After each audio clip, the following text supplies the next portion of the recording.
You good, big sissy? Turn that on.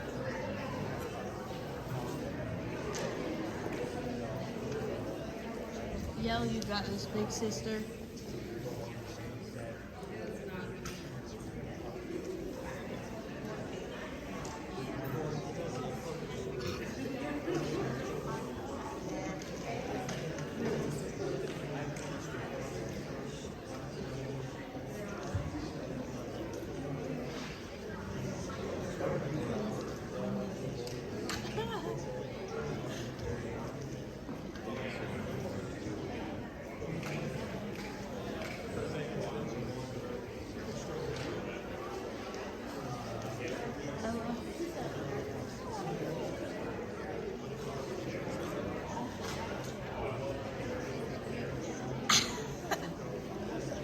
Why didn't she wave back?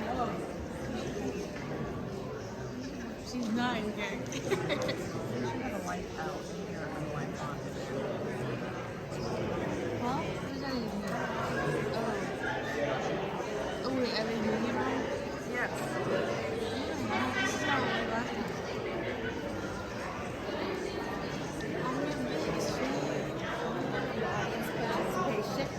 Oh, you got one. We don't have one.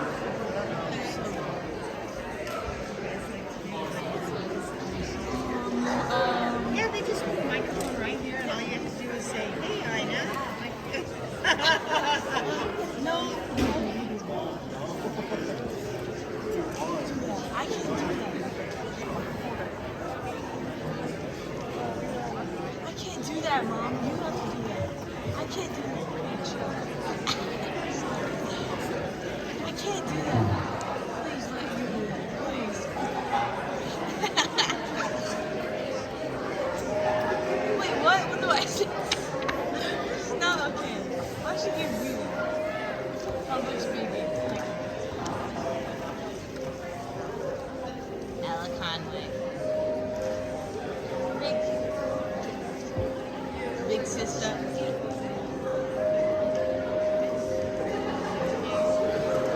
So creepy. I can't do this, Mom. Please, you do. I'm not joking. You do. I'm not gonna allow her. I'm just kidding. You do.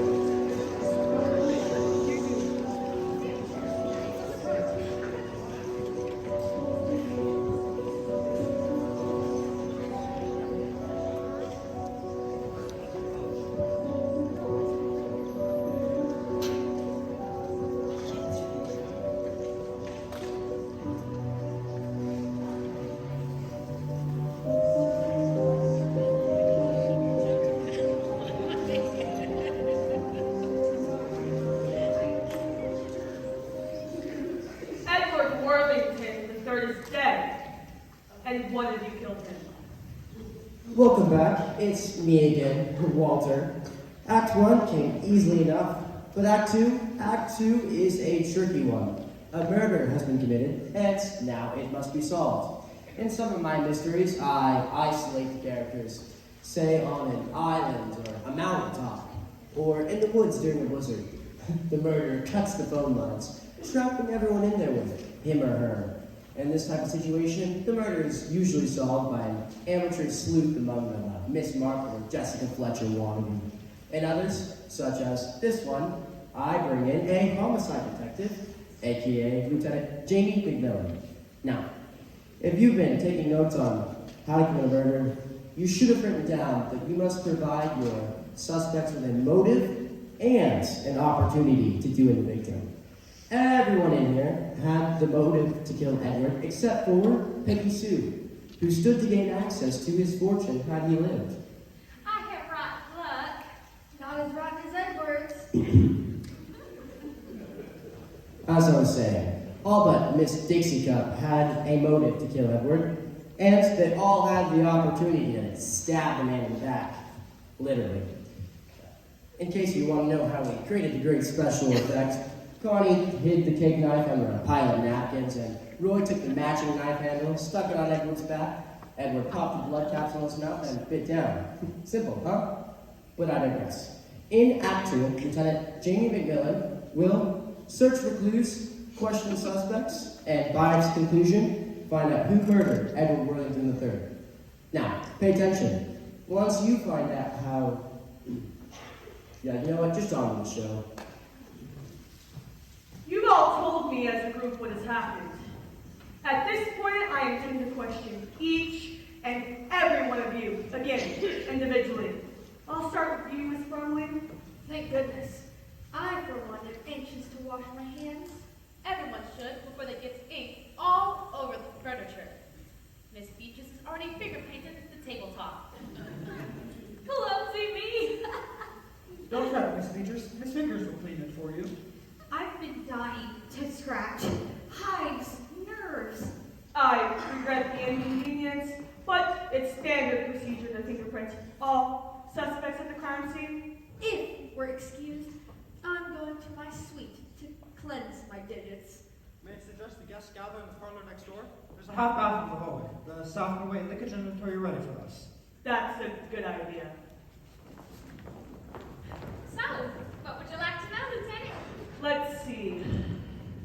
Miss Brumley, you said you were Mr. Worthington's personal secretary? How long have you been serving in that capacity?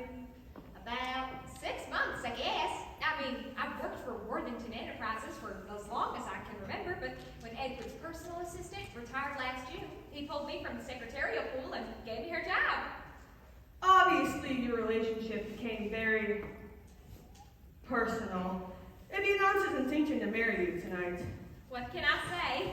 It happens. I would have made Edward a good wife, Lieutenant. Better than that ice cube he was married to. Allegra could choose to look that give you frostbite.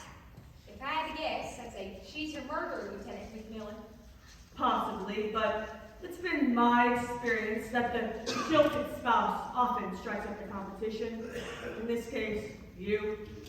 You mean you think she would have gone after me with that pig sticker? Golly, the very idea just gives me the shivers. Mrs. Worthington might well have killed her husband. I'm just saying, there are other possibilities. I have to admit, you're right. I'd rather stitch my lips shut with a sewing machine than say anything bad about anybody, but Allegra's brother Tony could have done it for her. He's a charmer, but I wouldn't trust him any further than I could throw a pigskin with a pig still in it. And Roy and Lauren had good reasons to kill Edward, too. He was going to fire both of them. Eddie threatened to bring criminal charges against Roy, as well as report Lauren's dealings with that writer Jameson to the Bar Association. So, I noted, his sister, ex-wife, daughter, and servants all had motives to end his life as well. Mrs. Phillips might have committed the crime to protect her husband. If there's anything worse than having no suspects in a murder case, it's having too many. You're the only one in this house who stood to lose, not gain by Mr. Worthington's death. You're the only one I feel sure didn't stab the man. Thanks ever so much. And can I go home? I'm about to absolutely collapse from exhaustion. Before I do anything else, I have to look over the classified ads. The classifieds? Why, yes, Lieutenant. When I lost Edward, I lost my job. And if Allegra's going to take charge of Worthington Enterprises, you can bet your boots the first thing she'll do is hit the axe. Oh, I wish I hadn't said it like that. I gave myself the shivers again. A goose just walked over my grave. I beg your pardon? That's what we say in the South when you get the shivers. A goose just walked over my grave. It's a quaint expression, though I can't see how anyone would link poultry to the hereafter. I gather it's used to express a feeling of impending doom. I guess so.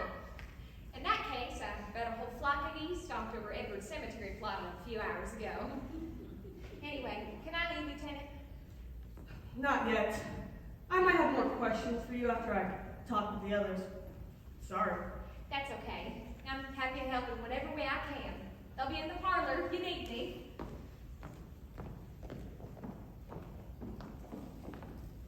Pete? Ah, McMillan here. How are the fingerprints coming along? That's it? The only ones on the knife that weren't scrambled were the victim and his wives? Too bad. Everyone saw him I'll give her the knife to open the envelope. What? You found traces of what? Excellent work, Pete. That could be a vital clue. Yeah. There's only one suspect who logically could have left it there, but there's somebody else. I'm afraid not. They've all been fingerprinted, as you know, and are washing their hands now. Yeah, there goes the evidence, right down the drain. If I'm going to discover who murdered Edward Worthington, I'm gonna have to find another way. I've got my work cut out for me. No, that wasn't meant to be a pun. Thanks again, Pete. I'll check you later. What a guy.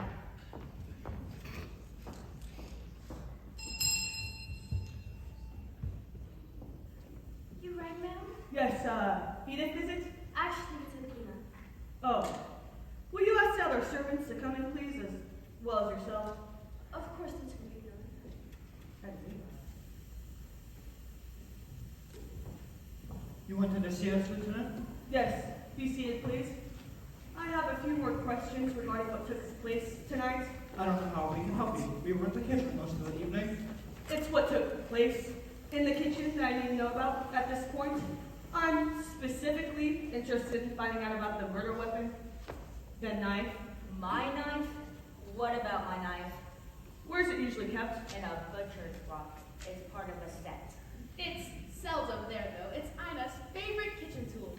That's true. I use it to slice and dice everything. Not including people, if that's what you're thinking. I'm not thinking anything at the moment.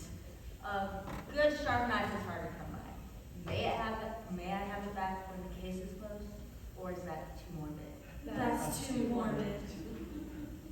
I assumed you used the knife while preparing dinner tonight, Ina.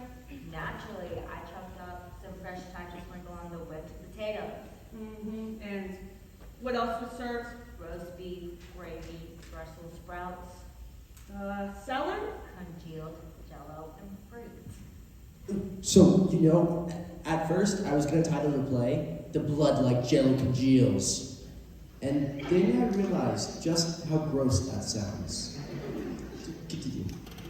So you didn't serve a salad dressing, say, oil or vinegar? No, ma'am. Mr. Whittington couldn't stand lettuce. I heard him say once if he had meant to eat green, leafy things, he would have been born a rabbit. I see. What did you do with the knife after the meal was prepared, Ina? Washed it, of course, along with the other utensils in a dishwasher. And who touched it after that? I did. Ina told me to take it out of the dishwasher and place it on the tray with the saucers and porcelain things for the birthday cake. It was still a little damp, so I wiped it off with the dish towel. And nobody else touched it after that? There weren't any fingerprints except possibly yours or traces of food on it when you brought it in here? No, ma'am. It wasn't out of her sight the whole time. That's what I needed to know. You've all been very helpful. If it's a matter of it near for fingerprints being on the knife. No, it isn't that, Hollister. The only discernible prints belong to Mr. and Mrs. Worthington, whom we know touched it. I see. Then how can we help? I'll explain later. I hope. For now, I need to take a quick look around the kitchen, if I may. As you wish. This way, Lieutenant.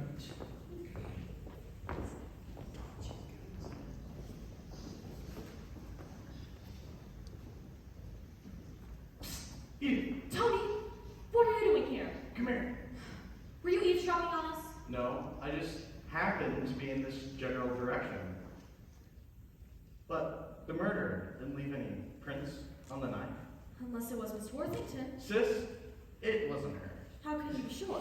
Well, for one thing, Edward was stabbed in the back. Allegra was sitting right in front of him. If she stabbed him, she would have hit him right in the chest.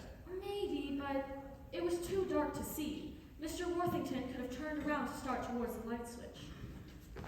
Ah, clever girl. As well as pretty. I knew her special from the first time I laid eyes on her. You shouldn't. I know, but that's what makes it so much fun. Lieutenant McMillan wants to question you, too. Ah, she's busy with Betty Crocker, which and the happy homemaker. Come on, let's look. It's cold out there. Don't worry, I'll keep you warm.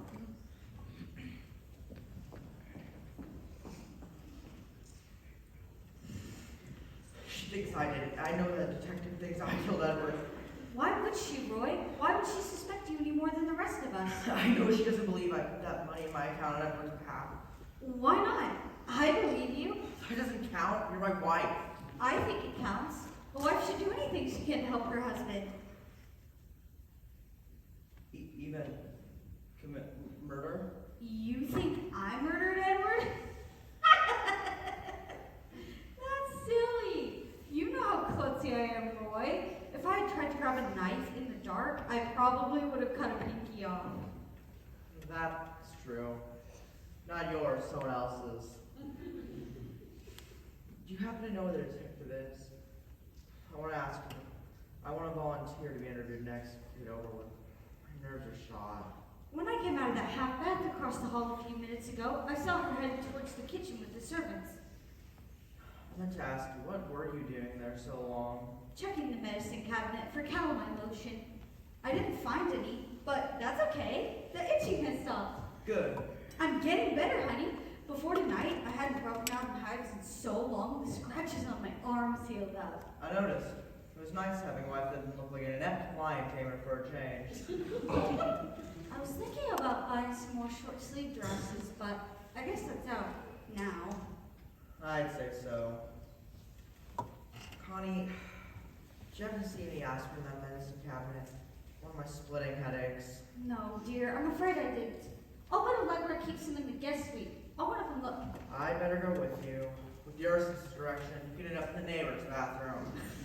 Oh, Roy. Poor Edward. He didn't even get to open his birthday presents. I think he would have liked that sweater we got him. Maybe we could return it to Walmart for a refund. Have any of you seen Edith anywhere? No, we have. Excuse us. She wasn't in the kitchen, and she wasn't in the parlor, so that must mean... Uh-huh.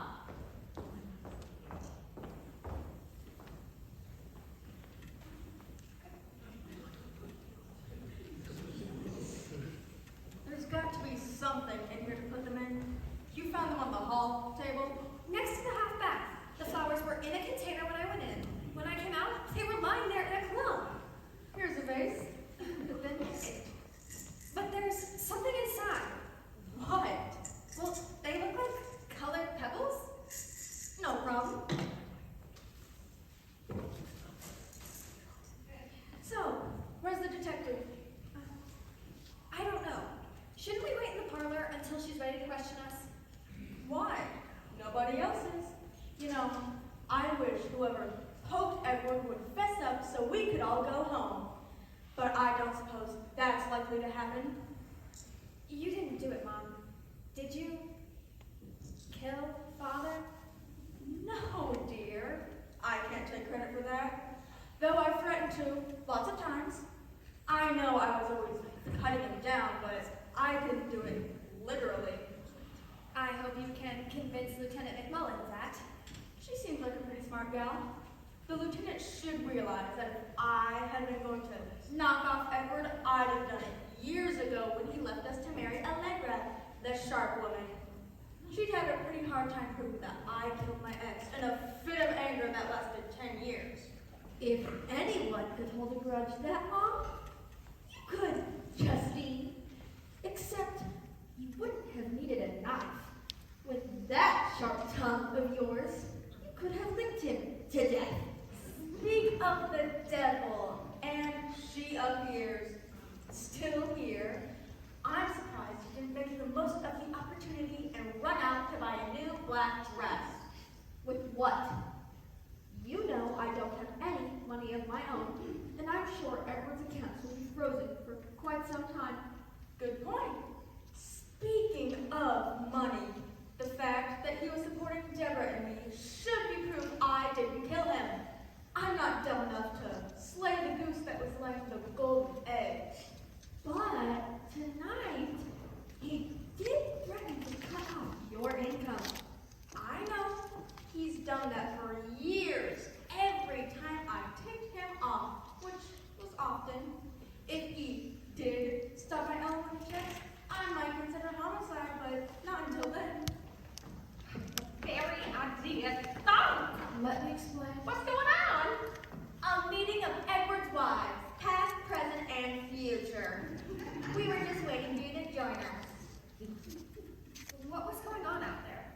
This snake in the grass, Lauren. Hey, Sue. Oh, I'm a nose and a wet hand. That vegan! I tried to tell Lauren that I'll be looking for a new job now that Edward's dead.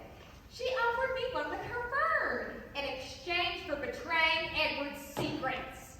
If Edward could see what Lauren tried to do, he'd be spinning in his grave. If he were in it yet.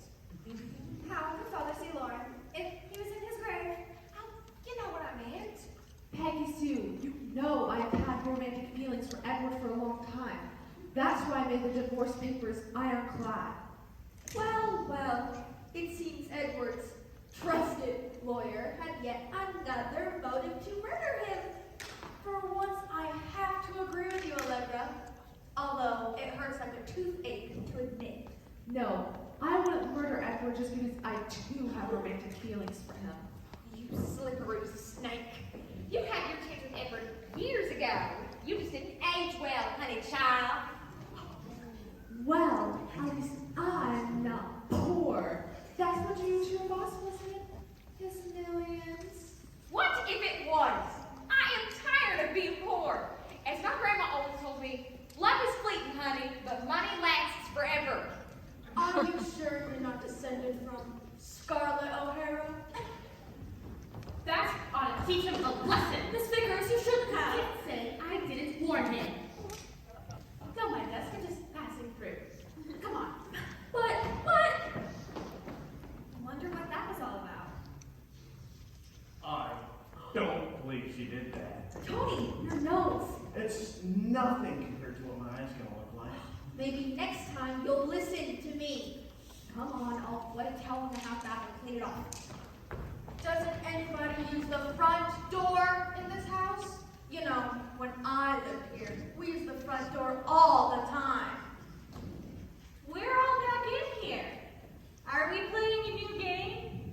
Oh no, Auntie. We wouldn't dream of playing another game without you. That's sweet, Deborah. One of these days, I'm going to surprise you and win one. Are there any nibbles in here? I was saving room for birthday cake, and so I didn't eat much dinner. And then nobody cut it. Well, I noticed you picked at your roast beef and didn't even touch your whipped potatoes. There were some mints in here earlier. Now, where did they go to? Oh. Never mind. I'll get you something. Come, sit on the sofa, Auntie. Okay. If you'll excuse me, I have to make an important phone call. Gladly. If I had to guess, I'd say she's gonna go tell that writer fella the good news. Good news. What good news? That Edward has gone to meet his maker.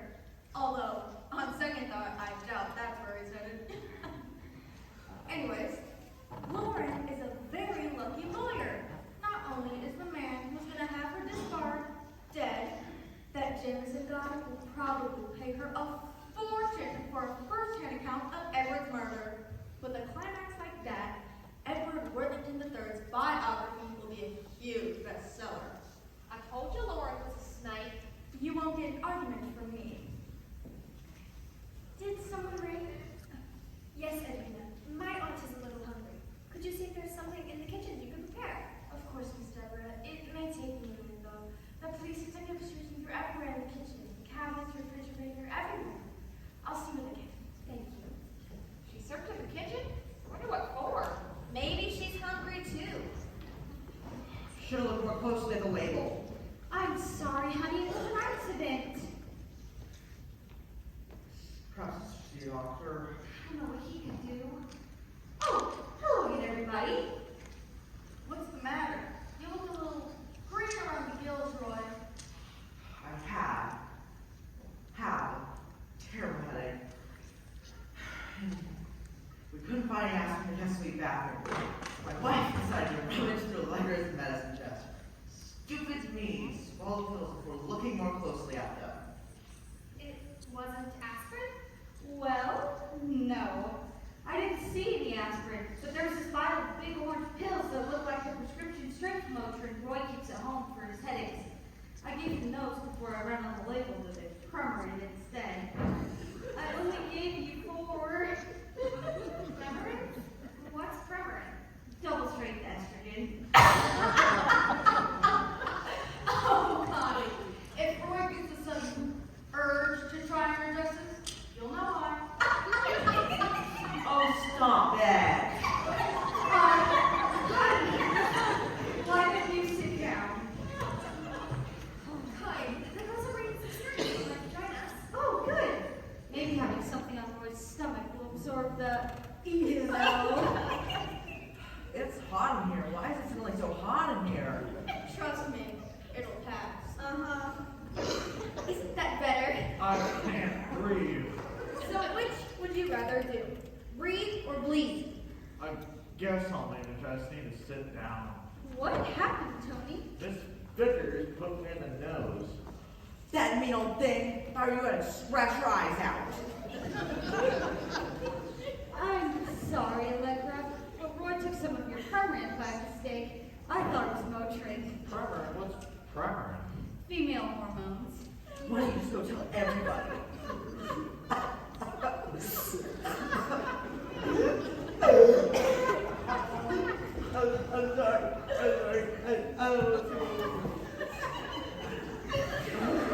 Dear, what's the matter with Mr. Phillips? He's in touch with his feminine side. Actually, he's in touch with my feminine side. It was my prescription he took. If you've got any pills left, can I have a few? Lauren probably needs some at this point in her life. Whatever happened to topics of conversation I can understand? Like the weather. Let's talk about murder. Okay, hold it. Look, I know I said I wouldn't stoop to using low humor, but Roy and the estrogen thing got a bit out of hand. Straight up, Roy. Oh, all right.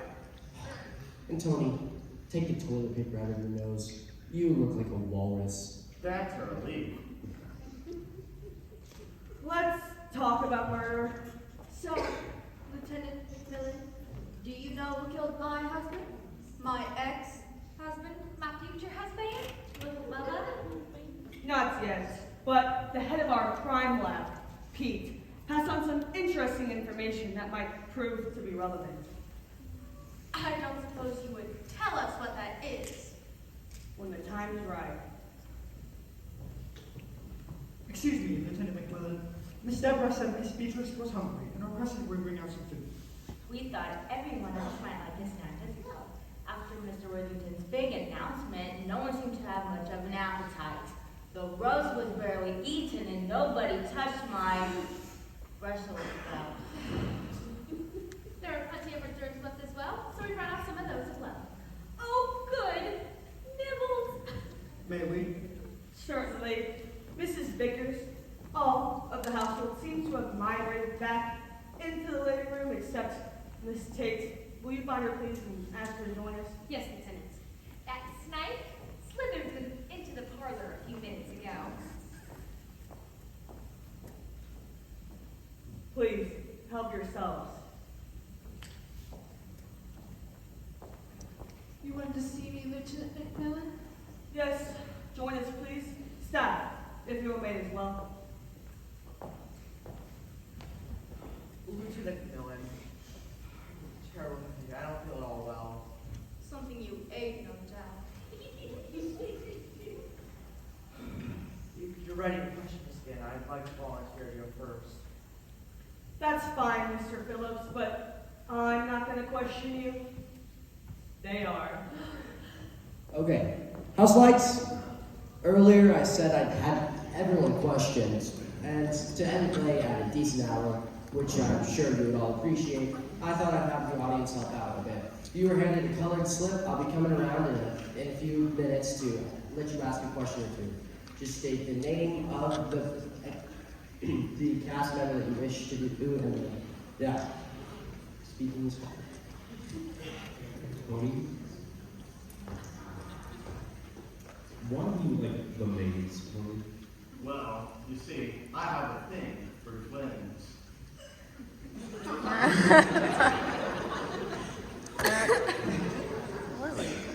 Where did you grow up? Sin City, baby, oh yeah. My question's for Lauren. Why are you selling information about Edward Worthington? Well, Edward was no longer paying me enough, so Jameson was paying me more. Did Jameson hire you to murder Edward? Jameson hired me to give him information about what was happening in Edward's life. His murder will definitely be in my next report. Thank you. This is for Connie. What's with Walmart? Oh, I just love how cheap everything is. Plus, they have the best sales. How did you meet Roy? We were at college. I wandered into his class.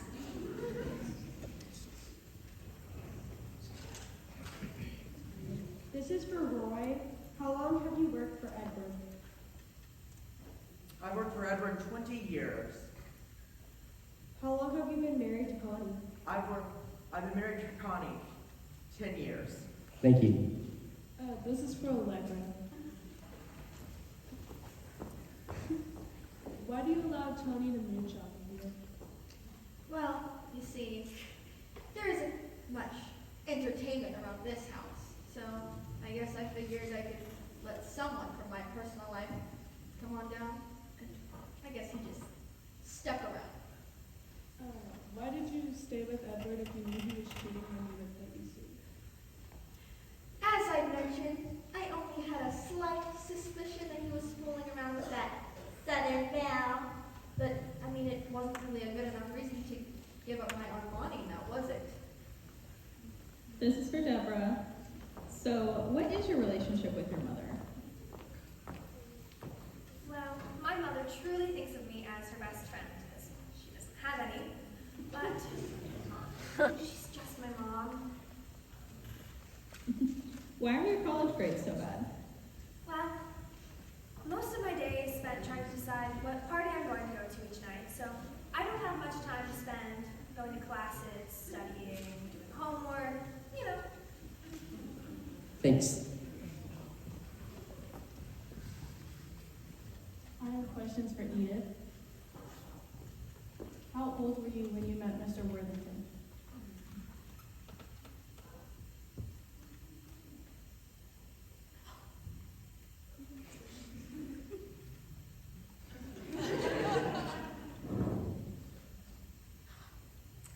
I think I was about 13 years old. What is the attraction to Tony? Well, I mean, look at that hair. Thanks. Ina, where are you from? Chicago? And why are you so angry all the time? Have you met people? Why wouldn't you be angry? Will you tell us one of your secrets? Will you tell us one of your secrets? Everyone wants to know that, but I guess I'll tell you that. So I found Miss Vickers somewhere she shouldn't be, sneaking a little drink. Don't say it like that. You're drinking too. Wow, way to expose me. Thank you. This is for Hollister. Have you worked for Edward Worthington your entire life? I've worked for Miss Worthington since I graduated college, so about 40 years now. Does Edward Worthington trust you? I would hope he had trusted me, but you could never truly know what he felt about someone. Thank you.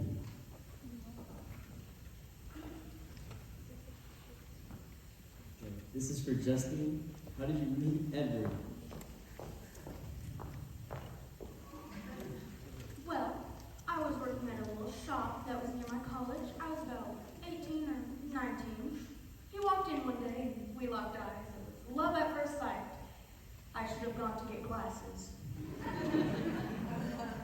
Why did he divorce you? Well, first of all, he divorced me. And that question is best answered by Allegra, the home wrecker. Thank you. This is for Mrs. Vickers. What are your feelings towards Tony? Tony. Man, disgusting. Why do you care about Edith and Azina? Well, I actually have two twin daughters of my own. They remind me so much of them. Just how much work they put into over the manor and just their personality, careness. Thank you. Did I miss anyone? All of it? Okay.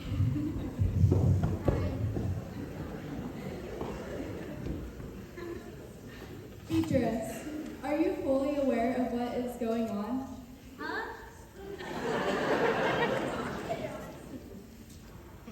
Why do you hide things? Doesn't everybody hide things? Oh. Are you worried that Edward is going to have you committed to a home? Not anymore. Thank you. So that's going to conclude our. Oh, one more. This is for Edwina. How did you come to work for Mr. Worthington? My sister and I went to school with Miss Deborah, and one day we followed her home, and we kind of just stayed. Like a package of cats. Also, this is very important. How much do you get paid?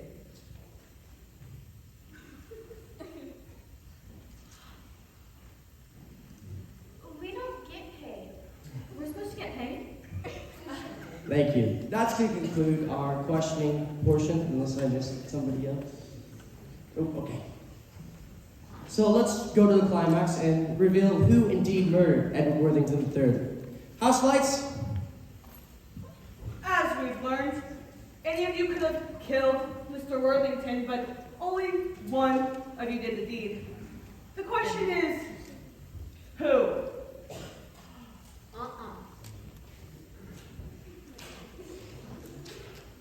Beatrice, what on earth are you doing? Getting rid of those black things. I don't like them. For heaven's sake, don't throw the olive slices onto the floor. I thought they were bugs. Yeah, so did I. Olive slices? Black olives, Lieutenant McMillan. I put slices of them on some of the hors d'oeuvres. Interesting. I gather, Miss Worthington, that you removed the black olives from the hors d'oeuvres before you ate them tonight? Oh, yes, Lieutenant. I never eat them. They taste nasty. I see. Did anyone else remove the black olives from the hors d'oeuvres before they ate them tonight? I confess, I picked a pimento off of one and put it on the hors d'oeuvre next to it. Really, Lieutenant McMillan, surely playing with one's food hasn't become a crime. Shouldn't you concentrate on solving Edward's murder? That's precisely what I'm doing, Mrs. Worthington. In fact, I now know who the murderer is. One of you girls stated that you wiped the cake knife with a dish towel before you brought it in here. Am I correct? Yes, ma'am. And you said no one else touched it until Mr. Worthington and then his wife? That's right, but... Then only one of you could have passed the substance my lab chief found on the handle. Oil. Olive oil. That's what you were searching the kitchen for. Yes, but I was looking for bottled olive oil. You know, the one that you cook with. I don't use it. I prefer Crisco. So, I noticed. It didn't occur to me to look for a jar of olives themselves. Clearly, they were the source that Miss Worthington passed from her fingers to the murder weapon. Huh? Miss Worthington, will you come with me, please? I suppose so. Where are we going, Lieutenant? To jail. I'm arresting you for the murder of your brother, Edward Worthington. You think I killed Edward? Well, maybe I did. I don't remember very well. It was so confusing in the dark. Put your hands behind your back. Oh, Auntie. Wait. Lieutenant Macmillan, Miss Beatrice didn't kill anyone. She couldn't hurt a fly. I murdered the master. Can you believe that? The butler did it. Good for you, Hollister. If you were going to the slammer, I'd give you a raise. Please, ladies, this is no laughing matter. Who's joking? You better explain yourself. Yes, ma'am. You see, I've grown very fond of Miss Beatrice over the years. The reason I never married is because I love her deeply, so I can never tell her, of course. Oh, Hollister, that's so sweet. I was terrified Mr. Worthington would send you away, as were you. When the lights went out, you stepped past me in the dark to go to the table. And how'd you know that? I smelled her perfume. Primrose. And then I heard the knife clatter as she picked it up. I feared she intended to use it to stab her brother. I couldn't let that happen, so I reached for the knife and took it from her. And you stabbed the man yourself? I hadn't intended to, but he fell back against me and the knife. I don't expect you to believe it was an accident, but...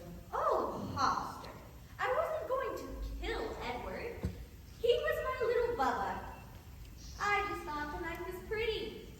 It had such a nice, shiny blade, so while no one could see, I was going to hide it. I like to hide away lovely things. I understand, Miss Beatrice. Forgive me for misjudging you. It appears I have made an unfortunate mistake. Now, I'm ready to do penance for the deed. You've been a real gentleman, Hollister. Well, up until you killed yours, of course. Thank you. I trust you and Miss Vickers and the girls will continue to look after Miss Beatrice. I fear I shall not be returning. Don't you worry, sir. Hollister, let's go to the parlor. We need to give headquarters a call. As you wish. No. Oh, the rest of you remain here.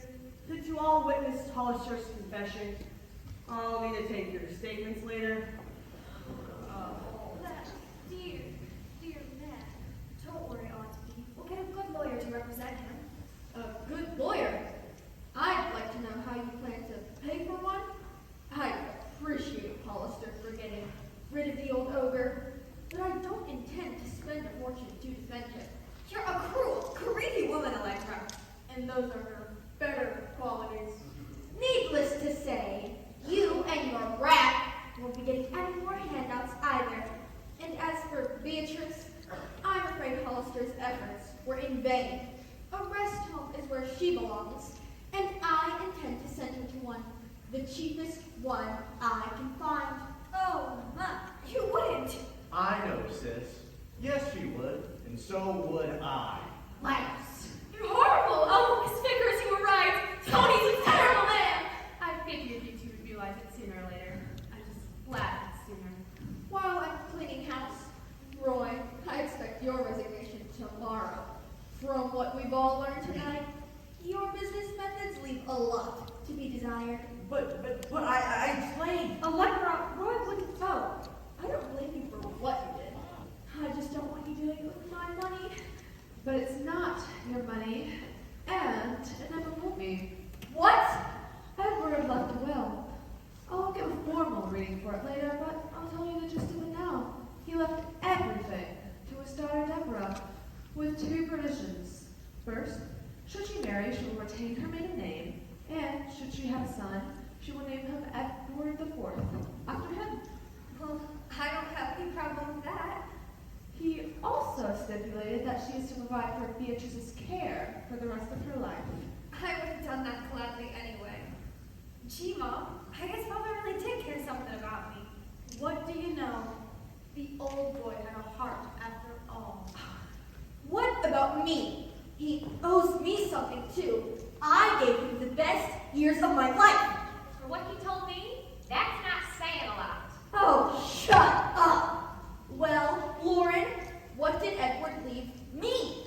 Your Louis Vuitton luggage and as many other clothes you can pack into them.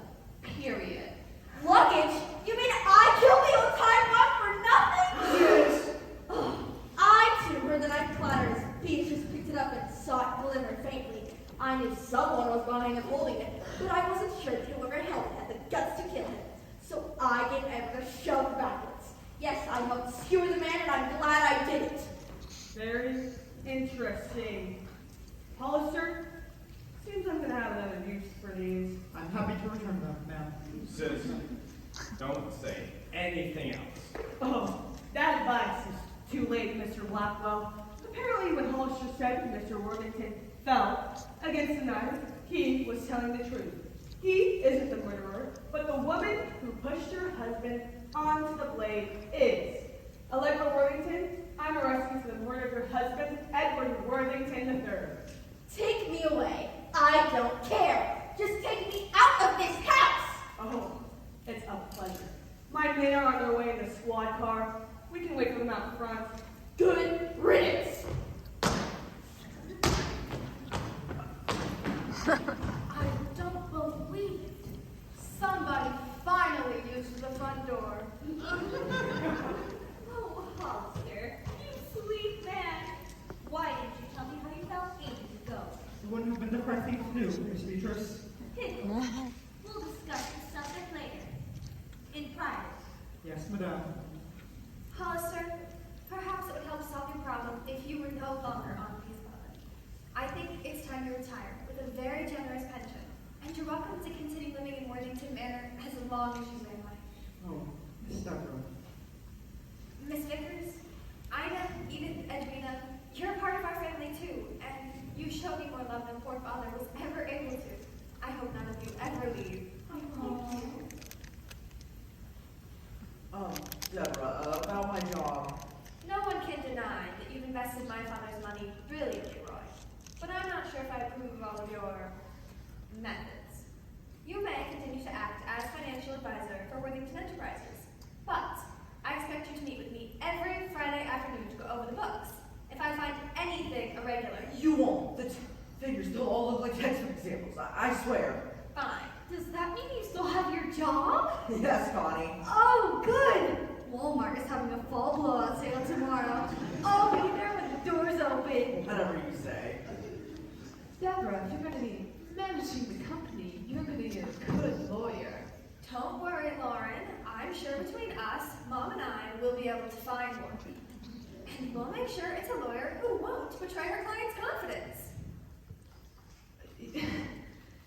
You mean I'm fired? Like a gas grill on the 4th of July, baby. And Lauren, you can tell that writer fella, Jameson, that he's wasting his time if he intends to finish that book. If there's going to be a biography written about Edward, I'm the one who should write it. I think it's safe to say that a biography written by his first wife, who was there when he was murdered, will knock any other writer's version right off the bookstore shelves. Mom, are you really? I am. If you'll help. Your father was a tyrant, but he was my tyrant, and I'll tell it like it is. And I'm sure if I try hard enough, I can find a few good things to say about him. What do you think? I think it's a great idea. He did pay alimony when he didn't have to, and he provided for me and not me. If you need somebody to take shorthand and type it up, I'm a darn good secretary. Mom? Why not? You were taking Edward away from Allegra, not me. You gave her a taste of her own medicine. I guess I owe you something for that. You can stay on board, Peggy Sue. Thanks a whole bunch. To be honest, I'm glad I'm going to be working for women for a change. Maybe now when the breeze is right, I keep getting pinched to clear up. Well, I guess that covers everyone except me. Where do I stand? Out in the cold, Tony. The girls summed you up perfectly. You're a terrible man. If I see you around here after tonight, I'll sick the dogs on you. You don't own any dogs. I'll buy some. Apparently, Lieutenant McMillan's men are arriving. Allegra's going to be behind bars for a long, long time. She has one thing going for her, though. What's that, Mom? She's always looked great in stripes. And there you have it, ladies and gents, a murder played out for your enjoyment and edification. Speaking for the playwright, I am his alter ego, as you recall. We hope you all had a good time. We all did. Good night.